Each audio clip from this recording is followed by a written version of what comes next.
La Clínica en Justicia Terapéutica de Yucatán presenta Saludable Conciencia con el Dr. Paulino Zip.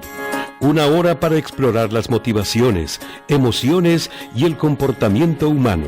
Aquí, en radioyucatanfm.com.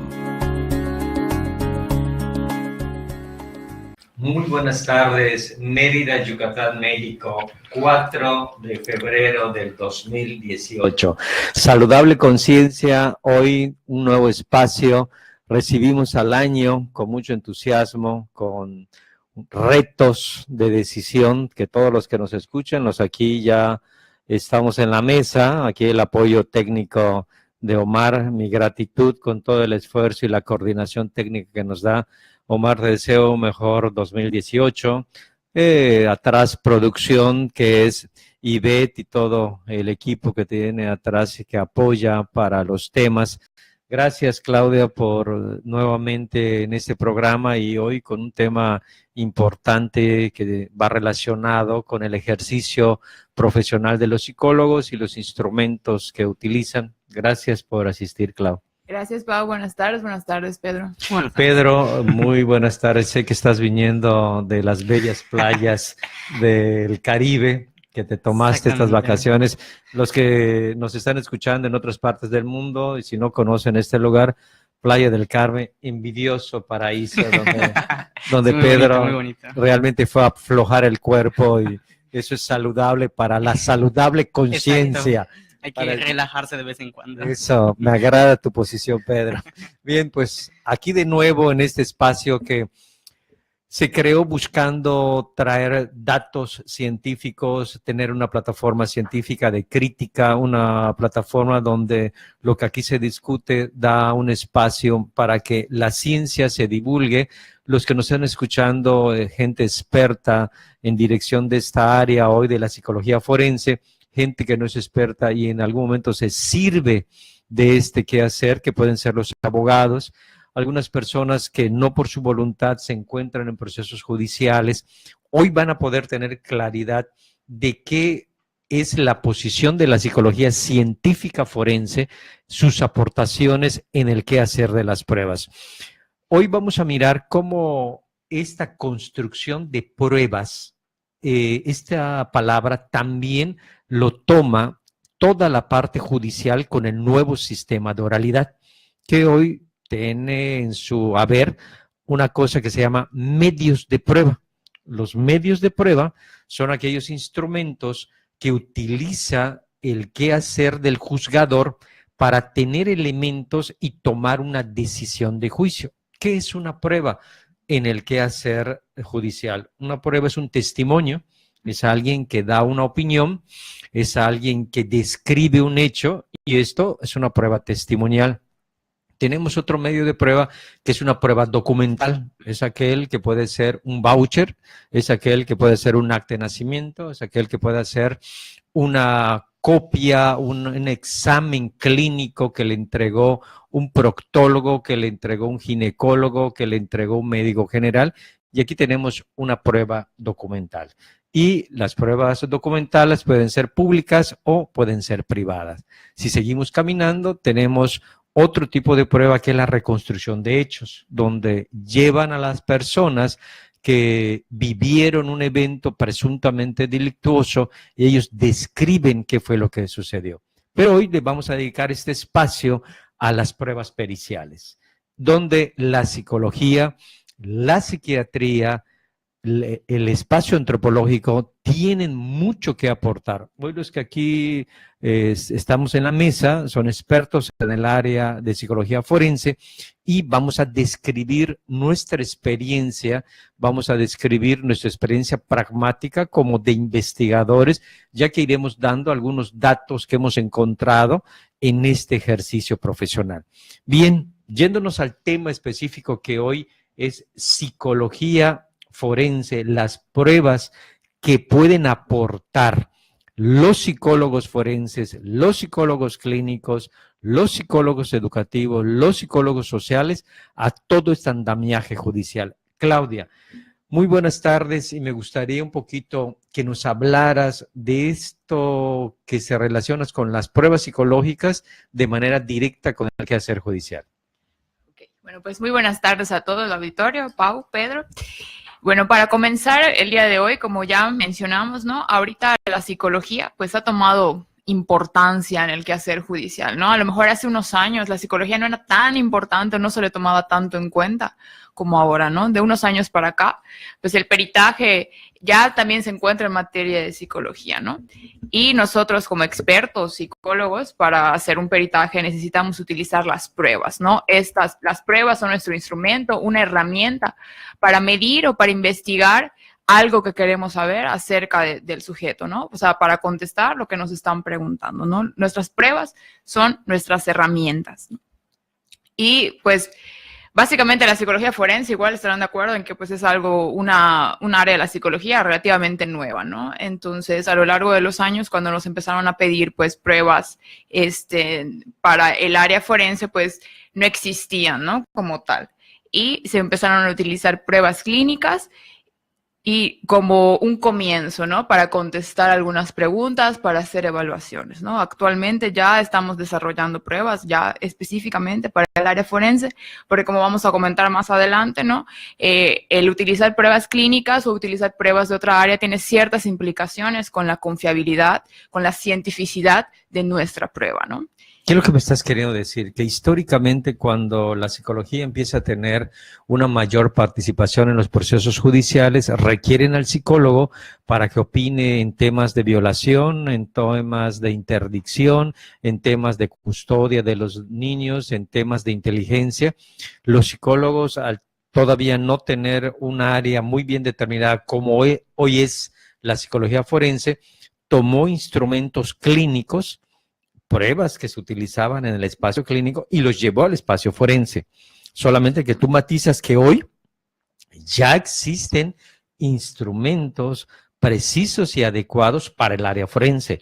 Y si la gente y los profesionales siguen utilizando estas pruebas clínicas para el quehacer forense, esto empieza a ser de una dudosa validez y confiabilidad, lo cual quiere decir que si nos piden hoy que en Mérida, Yucatán, tenemos heladez, o sea, hay frío, heladez es un término coloquial que hace referencia al frío de la localidad y los yucatecos decimos que hay heladez y yo le digo, a ver, dime cuánto de heladez hay y la persona saca su flexómetro para medir la heladez, estaría cometiendo un error de validez, ¿ok? Porque el flexómetro no mide el tamaño del helado, ¿ok? Estamos, para medir la temperatura se requiere de un termómetro. A esto tú estás encaminando, que históricamente partió de la clínica para servirse en un área que hoy se llama psicología forense, aunque hoy ya existen instrumentos precisos y adecuados para el área forense. Por ahí va tu precisión histórica y hoy con una nomenclatura y un área propia de la psicología forense. Sí, exactamente, ¿no? O sea, lo que quiero que tengamos en cuenta ahora es que no es lo mismo psicología clínica a psicología forense, ¿no? Y que a todos los psicólogos sobre todo va esto, ¿no? Cuando nos pidan hacer un peritaje forense tenemos que utilizar pruebas específicas del área forense, ¿no? No podemos estar mezclando pruebas del área clínica, pruebas del área educativa, ¿no? O sea, en psicología las pruebas tienen un amplio repertorio, ¿no? Pero debemos de seleccionar aquellas que sean pertinentes para el área a evaluar, ¿no? Ya. Actualmente las investigaciones han arrojado, ¿no? Cuáles son las pruebas más pertinentes a nuestra área, ¿no? Que es en este caso el área forense. Y muchas veces creen, ¿no? Que los psicólogos tenemos como una bola de cristal, ¿no? Que nos pueden preguntar cualquier cosa y vamos a sacar nuestra bola de cristal y vamos a contestar, ¿no? Vamos a regresar al pasado o nos vamos a ir hacia el futuro, ¿no? Pues básicamente eso no existe, ¿no? Nosotros sabemos y podemos hacer esas predicciones a través de las pruebas. Y si las pruebas no son confiables, pues lógicamente la predicción que hagamos del futuro tampoco va a ser confiable, ¿no?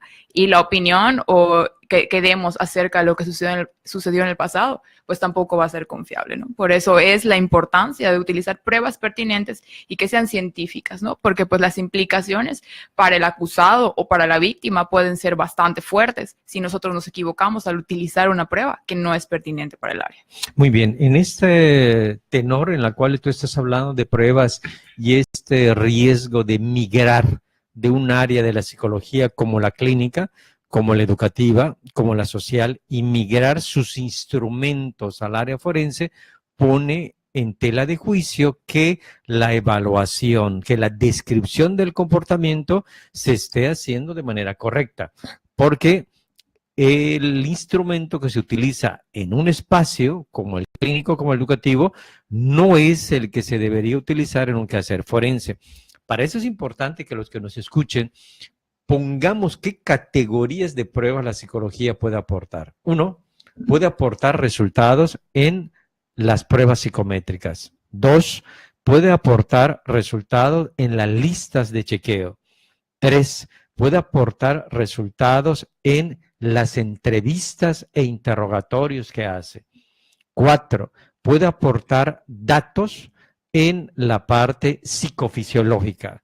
La temperatura, la dilatación de la pupila, la transmisión galvánica de la piel, la frecuencia cardíaca, entre muchos de los indicadores psicofisiológicos que el cuerpo tiene, y hoy se puede medir que existe una cantidad de instrumentos para hacerlo. Y, por cierto, muy preciso. Y hoy lo que está de boga, lo último, lo nuevo, son las mediciones neuropsicológicas. Y estas mediciones neuropsicológicas acusan a 3 niveles del cerebro, que es el cerebro nuevo, materia gris, materia blanca, cerebro medio, donde está concentrado el mayor número o el espacio de mayor movimiento y repercusión de las emociones, y lo que llamamos cerebro antiguo o reptiliano, en la cual están las partes básicas, donde está la respiración, está que se mantenga el latido cardíaco, el funcionamiento de muchos órganos, lo cual nos quiere decir que estas 3 niveles, 3 etapas, 3 zonas del cerebro se pueden medir y hoy están siendo utilizados en el quehacer forense. Si nosotros nos regresamos, estamos hablando de pruebas neuropsicológicas, psicofisiológicas, estamos hablando de entrevistas e interrogatorio, listas de chequeo, y estamos hablando de psicometría. Psicólogos expertos en el área y no expertos y gente que tiene posiciones, seguramente alguien que nos escuche estará diciendo, ¿dónde están las pruebas proyectivas? Y aquí los que están a mi costado se ríen. No sé si se ríen de nervios o se ríen porque esto va a crear mucha polémica. Hoy en el quehacer forense, las pruebas proyectivas o instrumentos proyectivos, para quitarles el nombre de pruebas, están cuestionadas ya que tienen un alto índice de sugestionabilidad, tienen un alto índice de subjetividad, donde la mayoría de estas pruebas no poseen baremos. Baremos quiere decir que es una muestra con la cual tú comparas el resultado de lo que obtuviste en las pruebas. Vamos a hacer un símil en relación a la medicina. Cuando a ti te hacen un estudio hemático y te van a medir urea, cuando te dan tus resultados vas a ver que si tienes tantos años, tu urea debería estar entre 400 y 800. Y tú ves en qué lugar te ubicas. Si te vas a medir tu cantidad de azúcar, al igual te da el rango en la cual tú deberías encontrar, de acuerdo a tu edad, cuánto de azúcar deberías tener. Y así tienes una cantidad de indicadores. Esos son los baremos. Y los instrumentos proyectivos, la mayoría de ellos no tienen baremos, o los baremos que tienen han sido de una población muy específica, que esto no nos puede llevar a generalizarlo a todos los seres humanos de diferentes partes del mundo. Entonces, si nosotros podemos ir acotando, hoy vamos a estar hablando de 5 pruebas que la psicología ofrece al espacio de la psicología forense. ¿Te gustaría, Clau, y junto contigo, igual Pedro, para que vayamos acompañando, vayamos dando algunos indicadores que deberían considerar los psicólogos para hacer uso de estas pruebas? O sea, ¿qué cosas son los puntos básicos donde tendríamos que mirar científicamente para decir, oíme, para que yo use esta prueba, tendría yo que considerar esto de esta prueba, el siguiente punto y el siguiente, para ver qué tanto está en su validez y en su confiabilidad? ¿Te gustaría, Clau, o tú, Pedro, cualquiera de los dos, cuáles serían estos puntos a considerar de cualquier psicólogo que utilice pruebas, o de los jueces o de los abogados cuando piden que un psicólogo le haga una evaluación? ¿Cuáles son las cosas mínimas que estarían considerando para decir, sí, esta prueba es adecuada y sí la debes utilizar o no la debes utilizar según lo que se quiere evaluar? Ok. Bueno, pues puedo comenzar, si me permites, Pedro. Adelante.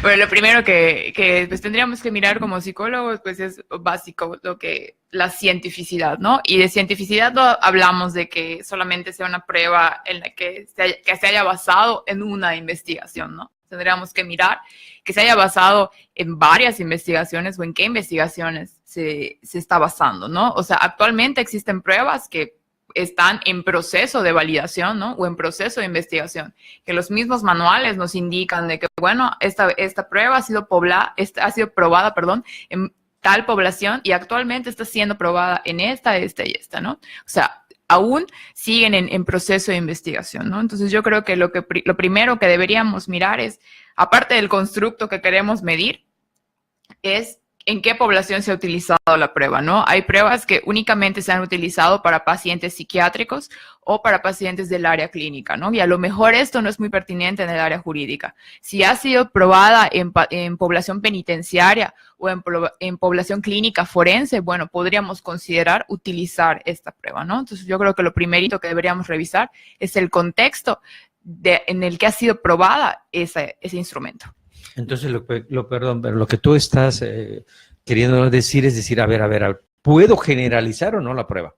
¿No? En concreto, o sea, esta prueba que hoy me estás diciendo que ha sido útil, sí, pero tal vez fue útil para seleccionar un filtro de ejecutivos de un banco, o filtro para cadetes de la policía, o cadetes de la milicia, o gente que tuvo que demostrar que no tenía un trastorno psiquiátrico para poder tener el trabajo, y la estás queriendo llevar para evaluar si tiene un índice de peligrosidad. O sea, parece ser que no va, porque fue una prueba utilizada para un área, un poquito en metáfora, casi estoy seguro que cuando movemos el frijol no metemos el tenedor, ¿ok?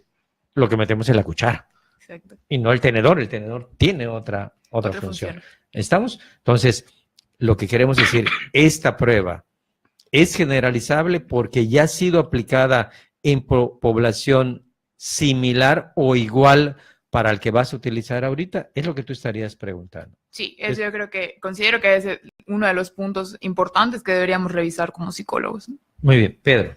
Sí, otro punto que igual mencionó Claudia, que tiene que ver con el constructo, o sea, con toda esta parte teórica bajo la cual la prueba fue diseñada y para la cual se diseñó. O sea, esto tiene mucho que ver con el objetivo. En ocasiones, cuando se nos pide hacer una evaluación, nos dan un objetivo porque se busca relacionar ya sea algún tipo de daño, la víctima o del imputado, con algo real, con un hecho, que básicamente es lo que tiene que ver la psicología forense. Entonces, al momento de nosotros tener un objetivo, tenemos que buscar una prueba que haya sido diseñada bajo la misma dirección o una dirección muy similar. En psicología estamos todos conscientes que los constructos son cambiantes y cada autor diseña o interpreta estos constructos a su manera. Por ejemplo, podemos hablar de la empatía. A los principios la empatía era nada más vista en dos vertientes, ¿no? En la capacidad de ponerse en los zapatos del otro, de de tener conocimiento de los sentimientos, entre otras cosas. Y actualmente hay nuevas investigaciones que aportan ahora 4 vertientes, no solo a la capacidad de empatizar los sentimientos positivos, sino los sentimientos negativos. O sea, la capacidad de sentirme triste si una persona está triste o feliz, y ya la dividen. Entonces, es importante que al momento de utilizar una prueba nueva, revisen todo este marco teórico para ver bajo qué constructo fue diseñado, y esto les pueda servir para comparar si esta prueba les va a ayudar a responder al objetivo de evaluación que ustedes tienen o no. Muy bien, entonces, ¿cómo uno de los planteamientos metodológicos es definir para qué voy a utilizar este instrumento? Si lo que me están pidiendo que yo evalúe es la capacidad de interacción de un niño y yo estoy utilizando una prueba de ansiedad, o sea, sí, la ansiedad es un elemento del ser humano, pero la interacción de los niños es mucho más que la ansiedad. Y tendríamos que nosotros determinar si el objetivo que nos plantearon en el proceso judicial, en el proceso forense, está acompañado con el instrumento que yo voy a utilizar. ¿Okay? Si yo me voy a tomar un café, estoy seguro que busco un traste para servirme algo que son unos granitos, pero ese traste es un traste de azúcar. No veo que la gente agarre un traste de sal. Claro. ¿Ok? O agarre un traste de pinole. ¿Ok? Podrá ponerle canela, podrá ponerle leche, pero en sí lo que va a buscar en lo cotidiano y en lo común es azúcar. Entonces acabas tú de plantear, Pedro, que antes de poder elegir cualquier instrumento, lo primero que se tiene que hacer es definir el objetivo de la medición. Sí, y esto creo que es muy importante, ¿no? Porque aquí Pedro no me dejará mentir, pero en la práctica nos hemos dado cuenta de que hay psicólogos que utilizan todos los instrumentos que pueden, ¿no? O sea, a lo mejor nos están preguntando nada más si el padre es apto para quedarse con el menor, ¿no? Y el psicólogo aplica pruebas de todo, ¿no? Entonces, a lo mejor estamos sobrecargando al individuo de pruebas que no son necesarias y no hacemos esa acotación de qué es realmente lo que queremos saber, ¿no? Y en el tenor de lo que acabas de decir, Claudia, creo que te ha tocado mirar que en ocasiones se está buscando evaluar una violación y se utiliza la prueba A, B, C, D. Se está buscando evaluar si alguien mató y se utiliza la prueba A, B, C, D. Se está buscando si alguien tiene la capacidad de robar y poder convencer a alguien, se aplica la prueba A, B, C, D. Como que es una aspirina, ¿no? O una fotocopia en la cual esas pruebas deben ser muy mágicas, ¿no? Que puedan medir todo, ¿no? Exactamente. Sí, eso que dices es muy importante, ¿no? Igual en la práctica hemos visto que hay como un bonche de pruebas que son las de cajón, ¿no? O sea, independientemente del delito o de lo que nos estén preguntando, siempre se aplica, ¿no? Lo cual no es así, ¿no? No debería ser así, ¿no? De acuerdo al objetivo de nuestra evaluación, tenemos la libertad de aplicar pruebas que sean pertinentes, ¿no? Esta fórmula mágica o este bonche de pruebas que van de cajón, pues no existe, ¿no? O sea, sí, a lo mejor podemos tener algo en común que pues vamos a entrevistar a la persona y vamos a obtener datos sobre esa persona. Pero el aplicarles un bonche de pruebas así como de cajón, pues no debería ser, ¿no? Porque pues estas pruebas no van a ajustarse a cada caso, ¿no? O a cada pregunta que nos haga el juez. Aquí sí es muy importante, ¿no? Recalcar, bueno, cuando la mayoría de los que empiezan a estudiar psicología a veces dicen que eligen la carrera porque no ven matemáticas. Sin embargo, algo muy importante para el uso de las pruebas psicométricas es conocer de estadística, o sea, porque por la validez y la confiabilidad. Y es importante leer los manuales técnicos de las pruebas, ¿no? Revisar en qué poblaciones han sido testeadas, y cuál fueron los datos, porque te pueden decir que lo probaron en múltiples poblaciones, pero los resultados no fueron pues significativos. Entonces, aunque los hayan probado, no quiere decir que estén siendo útiles o que estén realmente midiendo lo que pretenden. Entonces, con eso, ¿qué quiero decir? ¿No? Que es importante que se capaciten en estadística y en otros temas ya más especializados de acuerdo al tema, ya sea personalidad o ira, dependiendo al tipo de pruebas que vayan a utilizar, porque es muy importante eso, o sea, la especialización de los psicólogos que van a hacer el uso de estas pruebas. Tú acabas de poner 3 puntos ahorita sobre la mesa, Pedro. Número 1, acabas de poner el constructo de validez y acabas de poner el constructo de confiabilidad.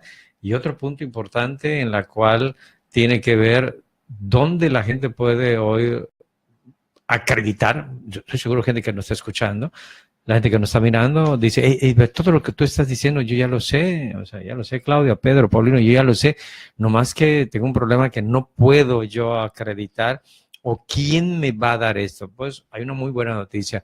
Yo les recomiendo que se metan a la página del Colegio de Psicólogos, el Colegio de Psicólogos de Yucatán, Sí. y ahí se abrió la convocatoria. Estoy hablando de Mérida, Yucatán, México.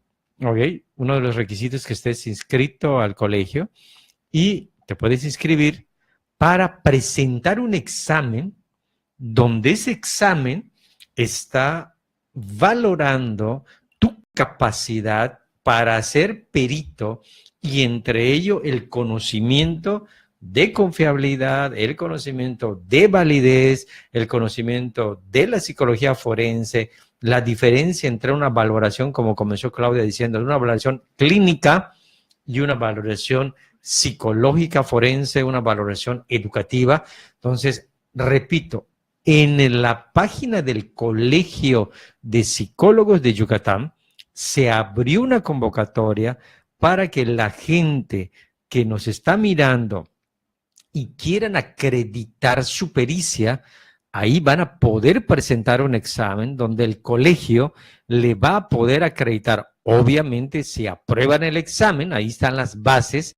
donde ustedes van a poder tener una credencial que diga, yo soy capaz de hacer todo lo que ustedes han dicho en cuidar la validez, la confiabilidad, los conocimientos mínimos de una entrevista, de un interrogatorio.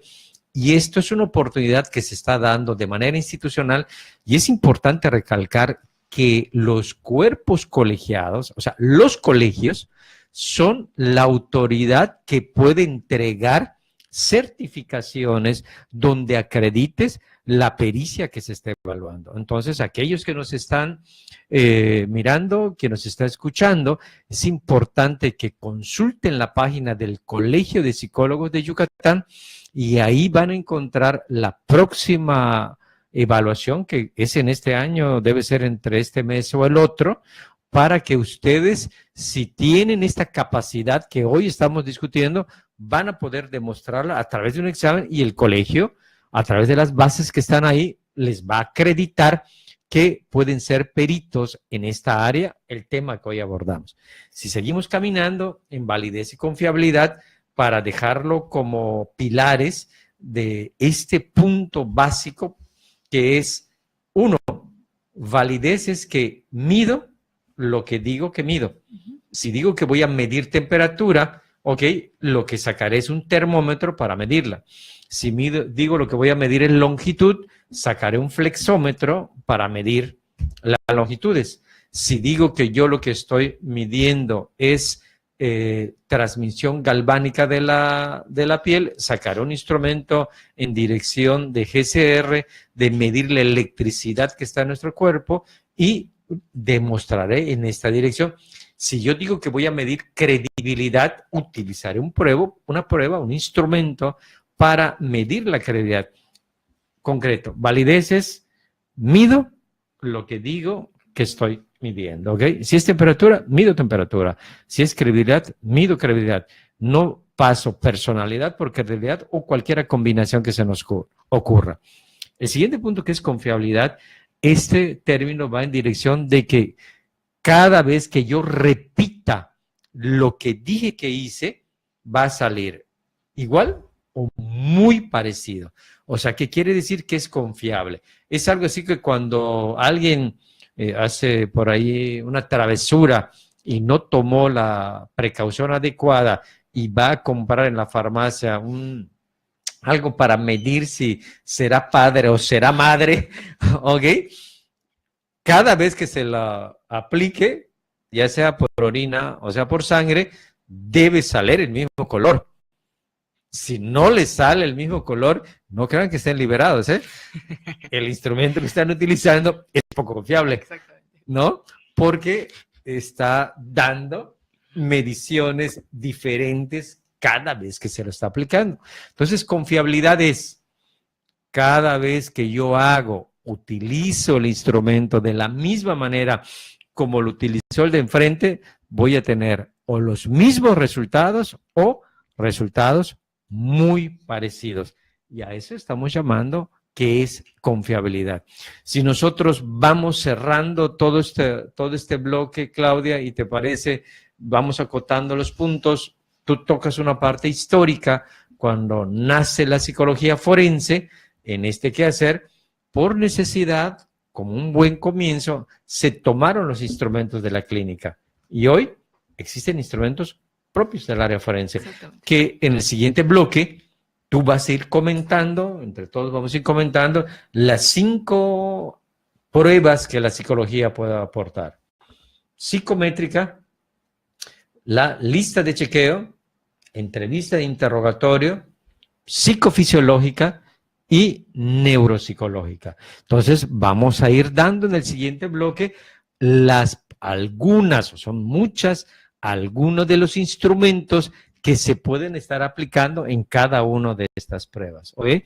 Y para ir cerrando, Pedro, lo que tú pusiste en el comentario es que antes de cualquier uso de instrumento, ¿qué te están pidiendo? Exactamente. Hay que definir el objetivo para saber qué instrumento. O sea, si te están pidiendo que tú cortes un dedo, estoy seguro que no vas a ir a comprar una sierra en alguno de los lugares donde venden herramientas de carpintero, ¿no? De hecho, ni tú lo vas a cortar, le vas a pedir a un experto y el experto tomará las medidas adecuadas y utilizará los instrumentos adecuados. Lo cual quiere decir que lo primero que tenemos que hacer es definir el objetivo para saber qué instrumento vamos a utilizar. ¿Ok? Muy bien. Mérida, Yucatán, 4 de enero del 2018. ¿Ok? Saludable Conciencia les espera para el próximo bloque donde vamos a matizar las pruebas específicas con cada una de las áreas y las responsabilidades legales que estamos nosotros obligados a pegarnos a ellos, a cubrirlos y las implicaciones que esto puede tener en nuestro ejercicio profesional si no lo hacemos. Saludable Conciencia, Mérida, Yucatán, 18:30 de la tarde. Gracias, Omar, por todo el apoyo. Doble Conciencia, Mérida, Yucatán, 4 de enero de 2018. Aquí me están bromeando que no puedo yo coincidir con las fechas. Es la emoción de este 2018. De este 2018. El que ya 4 días, tantos sucesos que están sucediendo aquí en Mérida y los que vienen, ¿no? Uy, muchas decisiones que tenemos que tomar todos los mexicanos y creo que decisiones mundiales que igual tenemos que ir empujando en beneficio de la salud. Hoy con esta situación de este hombre del otro lado del mundo con sus bombas atómicas que ponen a temblar a alguien que amenaza con que sí va el muro y otros que amenazan con que hay que cambiar la reforma educativa, otros con que si estoy preparado, tú te preparas y todos nos preparemos y seremos una comunidad más preparada, ¿no? Y todo lo que ustedes puedan escuchar en el camino, ¿no? O si no, un niñito que baila muy rico, que aquí también buscamos esta musiquita que es muy pegajosa, ¿no? De este niño. Este niño ya se le hizo este año con esta video. No, el chico trae un ritmo, pero no, y tiene sí, baila. que aquí Pedro igual ya le cautivó. Entonces, miren cuántas cosas tenemos en este 2018 que decidir. Y parece ser que no es el 2018, ¿no? Sino que es este semestre, ¿no? En la cual tenemos que irle apostando. Y en esta dirección y en este contenido en la cual fue creado este espacio para todos los que nos miran, para todos los que nos escuchan, Saludable Conciencia, vamos a continuar con estos 5 puntos que tienen que ver con las pruebas psicológicas en el ámbito forense. Y me gustaría, Claudia, Pedro, que vayamos mencionando algunas de las pruebas, unas últimas que podemos ir mencionando, Pedro, unas investigaciones que estamos haciendo. Podemos comenzar con las psicométricas. Te escuchamos, Claudia. ¿qué prueba psicométrica en el área forense sientes que es de mayor uso? Y creo que deberían los psicólogos que nos escuchan en el quehacer forense, en el quehacer judicial, tenerlos dentro de la jerga y poderlo manejar. Bueno, pues principalmente algo que dentro del área psicométrica, el área forense en específico, algo que se mide bastante es la personalidad, ¿no? Entonces, pruebas de personalidad en psicología, pues tenemos un montón, ¿no? Sí, bueno, puedo mencionar el nombre de la prueba para, Claro. para que nuestros compañeros psicólogos la conozcan, ¿no? Esto ya es bastante conocida, ¿no? El inventario de personalidad se llama PAI. Y pues ha demostrado su eficacia en la medición de la personalidad, ¿no? Es muy adecuada en el área forense, ha sido probada en población forense y es pues de uso común, ¿no? En esta población. Y otra, por ejemplo, que también es de tipo psicométrico, que es utilizada en casos de guardia y custodia, ¿no? Se llama CUIDA. Este tipo de prueba realmente es relativamente nueva, pero pues se ha utilizado bastante, ¿no? Y a nosotros como psicólogos, pues es una herramienta muy útil porque pues sabemos que en las evaluaciones de guardia y custodia, pues que no es tan fácil, ¿no? Contestar a veces a lo que nos preguntan, ¿no? Oye, qué importante. Parece que la primera va tanto al área penal como al área civil, al área familiar, ¿no? Uh-huh. Y la segunda que tú mencionas, que es CUIDA, va más al área familiar, donde se está disputando quién se quedará con la custodia del chico o de la chica, y este instrumento, como tú dices, que ha sido probado en el quehacer forense, pues tenemos aquí la oportunidad de saber que estos dos instrumentos han demostrado que son útiles para este espacio, ¿no? Pedro. Bueno, continuando un poco con la línea de la personalidad, el PAI que mencionaba Claudia, bueno, es una prueba larga, bueno, no como el MMPI que tiene casi 400 reactivos, es más breve.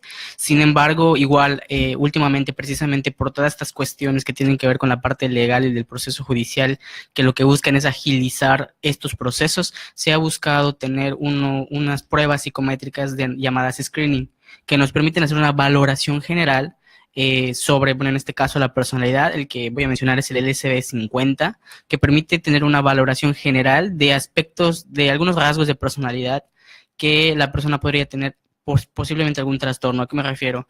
Nos permite ver de manera global si la persona puede tener algún tipo de rasgo que le impida, ¿no? O le dificulte su personalidad, y a partir de esos datos ya elegir una prueba ya más especializada o enfocar la entrevista posterior a explorar más estos rasgos, la historia de vida, etcétera. O sea, nos ayuda a evitar aplicar una prueba muy larga y pues agiliza los tiempos.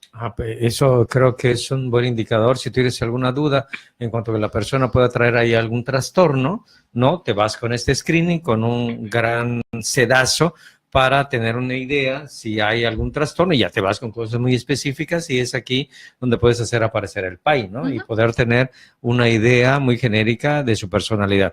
No olvidemos, estamos en psicometría, ¿ok? Que la psicometría es igual que hay un baremo, que hay todo un proceso estadístico, metodológico, que ha sido demostrado su validez y su confiabilidad. Si nosotros nos pasamos a la siguiente, que son las listas de chequeo, me gustaría que seamos muy ágiles, por favor. ¿Qué es el nombre? ¿En qué se aplica? Y muy rápido nos vamos. Una lista de chequeo. ¿Qué es una lista de chequeo? Y un ejemplo. Bueno, pues básicamente las listas de chequeo o las pruebas de valoración del riesgo, ¿no? Es como una combinación entre lo psicométrico y la parte de entrevista, ¿no? Estas pruebas, lo que marca la diferencia es que no son pruebas autoaplicadas, ¿no?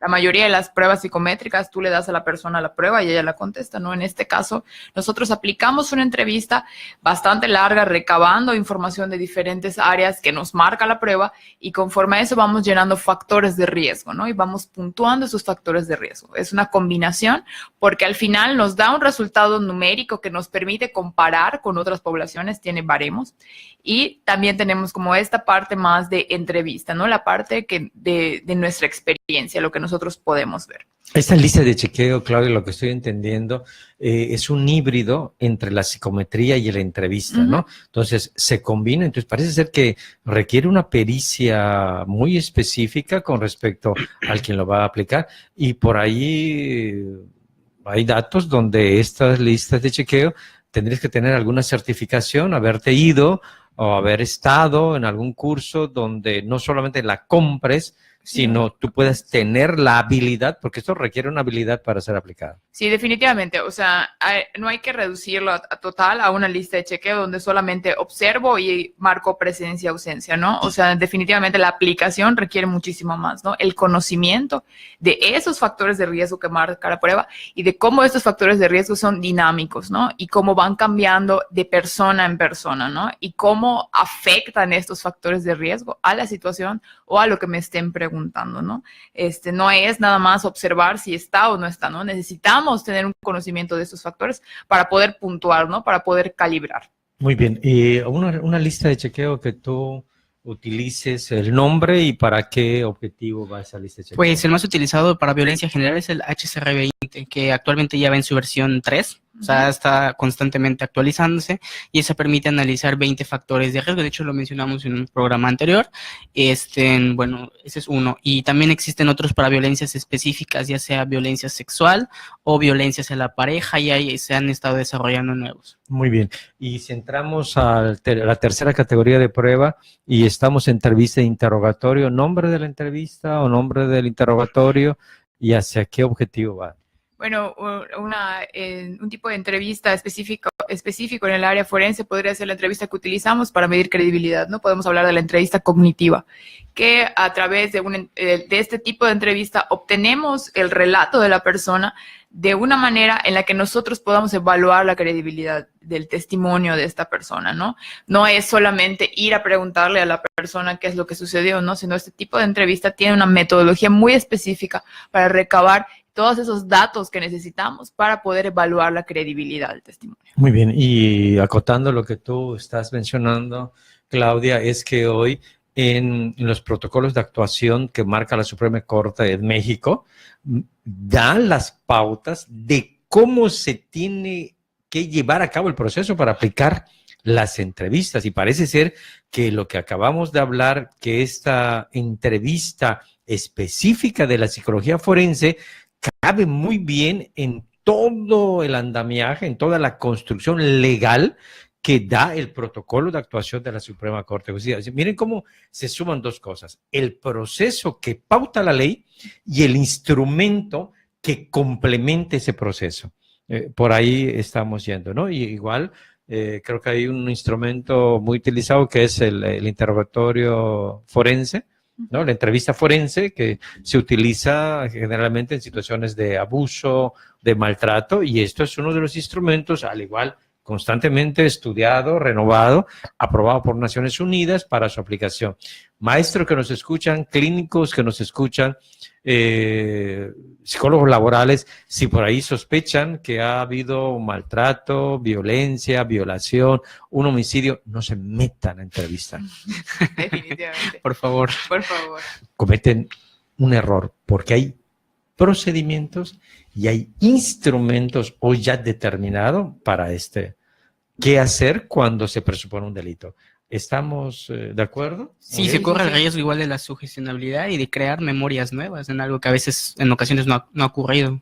Exacto. Y entonces, como aquí ya hemos abordado entrevista, interrogatorio, y nos podemos ir a algo que tiene que ver con la medición psicofisiológica, que también ha habido un gran boom en quehacer. Hoy el país, en uno de sus procesos para seleccionar policías, para seleccionar soldados, para seleccionar algunos puestos, utilizan este tipo de instrumentos que nace de la psicofisiología. Claudia, ¿cuál podría ser uno de esos instrumentos de manera muy precisa que hoy se está utilizando? Bueno, pues el mundialmente conocido, el polígrafo, ¿no? Que es el que comúnmente se utiliza para procesos de selección, ¿no? Que pues contiene un interrogatorio y pues la persona está conectada por medio de electrodos y a través del interrogatorio se va midiendo las reacciones de la persona. Gracias. Entonces, como el polígrafo, el polígrafo se utiliza la verdad de manera muy directa, y el polígrafo, su nombre, poli, muchos, grafos, grafías, muchas gráficas, porque el polígrafo en su primera versión generaba 3 gráficas, ¿ok? Utilizaba la gráfica de la transmisión galvánica de la piel, la electricidad cuando se te paran los pelitos, ¿ok?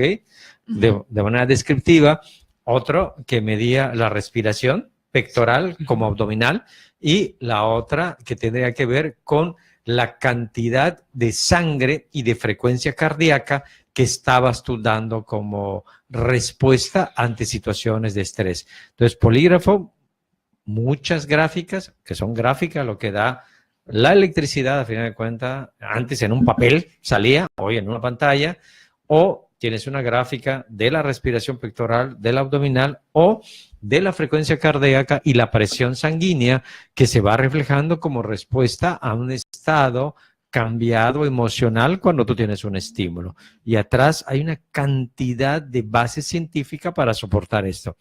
Nos vamos al último punto que tiene que ver con la neuropsicología. Y vamos a ver que en la neuropsicología tenemos dos espacios. Uno que tiene que ver con la medición directa de equipos, y hoy hay también una parte psicométrica de la neuropsicología.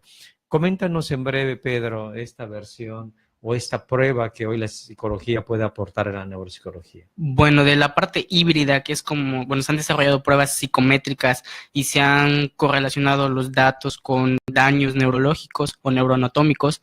Está, por ejemplo, el más conocido es el NeuroPsy, es uno muy conocido y que ha sido estandarizado en México, ¿no? Este permite hacer un análisis a través de diversas tareas de ejecución que, bueno, permiten hacer un análisis general de las funciones globales del cerebro, como puede ser la escritura, copia, y permiten hacer una valoración general de si podría existir algún tipo de daño, y lo mismo con los screening nos permite decir, bueno, hay que hacer un análisis más profundo.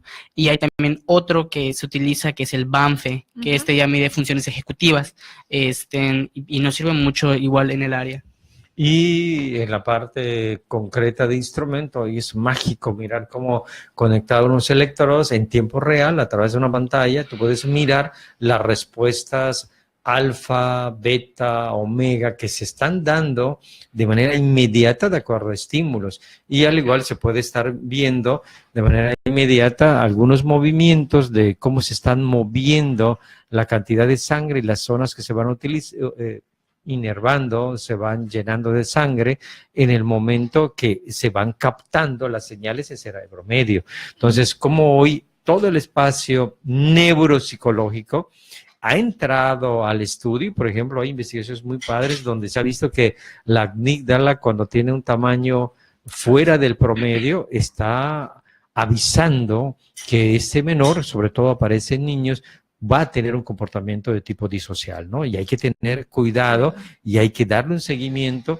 Todavía no se explica muy claro cómo está esto, por qué la amígdala está de un tamaño fuera del promedio, pero sí se ve la consecuencia. Entonces, miren cómo la psicología hoy puede irse a aportar a los procesos forenses en tres nichos: neuropsicología, psicofisiología, interrogatorio, entrevista, lista de chequeo y psicometría.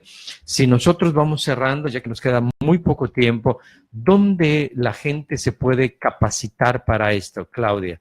Bueno, pues les recomiendo que visiten la página del Instituto Interdisciplinario de Psicología Jurídica, PSICJURID. Constantemente tratamos de sacar cursos de actualización, ¿no? Y de pequeños talleres, diplomados, para que pues los psicólogos y los profesionales que están inmersos en esta área pues conozcan un poco más acerca de lo que estamos diciendo, ¿no? Siempre hablamos de los errores que cometemos, bueno, pero pues parte de la solución que proponemos es la capacitación, ¿no? Gracias, Claudia. Pedro, ¿tú tienes alguna opción donde se están promoviendo algún tipo de actividades en esta dirección de pruebas? Pues igual en la clínica de justicia terapéutica se dan igual cursos y orientados no solo también a la utilización de las pruebas, sino a la interpretación de las mismas, que es otro punto igual, que no es solo aplicarlas, o sea, la prueba no lo es todo, sino también la información que te arroja, qué vas a hacer con ello, de qué forma la vas a utilizar. Se dan cursos y talleres para pues aprender estas habilidades de impresión diagnóstica y de interpretación. Muy bien, de manera muy concreta me gustaría, para cerrar el programa, y los que nos están escuchando, miren que esto tiene implicación legal. En el 2012, el APA, hay una frase que por favor revisen, dicen, a ver, los psicólogos de todo el mundo están sujetos a la normatividad del estado en donde ejerzan la profesión, por arriba de lo que aquí nosotros vamos a enunciar. Les traduzco. La ley está por arriba de la ética. Así es. Así de sencillo. Y quien quiera discutirlo, lo podemos tomar en otro programa. Una implicación legal para las personas que no se apegan al uso adecuado de las pruebas o del ejercicio profesional. Bueno, pues de entrada una implicación legal es que a nosotros podríamos estar a lo mejor ser acusados, por ejemplo, de sugestionar a la persona a decir que cometió el delito o que sucedió el hecho, ¿no? O sea, si no nos apegamos a una metodología científica y a unas pruebas que sean científicamente correctas, nosotros podemos ser acusados de estar como sugestionando a la persona, ¿no? Imponiendo algo que no es, por así decirlo. Durante el proceso de evaluación. Sí. Pedro. Igual posteriormente, al momento de dar un resultado, pensemos en una persona que fue víctima y nosotros decimos que sí hubo un daño y no sé, o no hubo un daño y a la persona, bueno, perdón, a ver, pensemos que a una persona que está siendo acusada de violación, nosotros decimos que sí hubo un daño y sí fue violada, pero al momento de hacer la valoración nunca se midió simulación, nunca se midió otro tipo de características o que realmente el daño que estaba presentando fuera por una violación y a esta persona le dan 2, 3, 5 años de cárcel y posteriormente se descubre que no era cierto, ¿no? Entonces sí se puede incurrir en una demanda por la otra persona por una mala práctica profesional. Entonces, a esto en ocasiones va a una dirección que se llama falsedad de declaraciones. ¿Ok? Y esto, los psicólogos estamos en riesgo, lo cual es importante que los que estemos en este ejercicio, ningún profesional, médico, psicólogo, trabajo social, esté exento de toparse con la presunción de un delito. Y hoy sepan que ya hay protocolos. Saludable Conciencia, día 4 de enero de 2018. Les esperamos próximamente. Mérida, Yucatán. Muy buenas noches.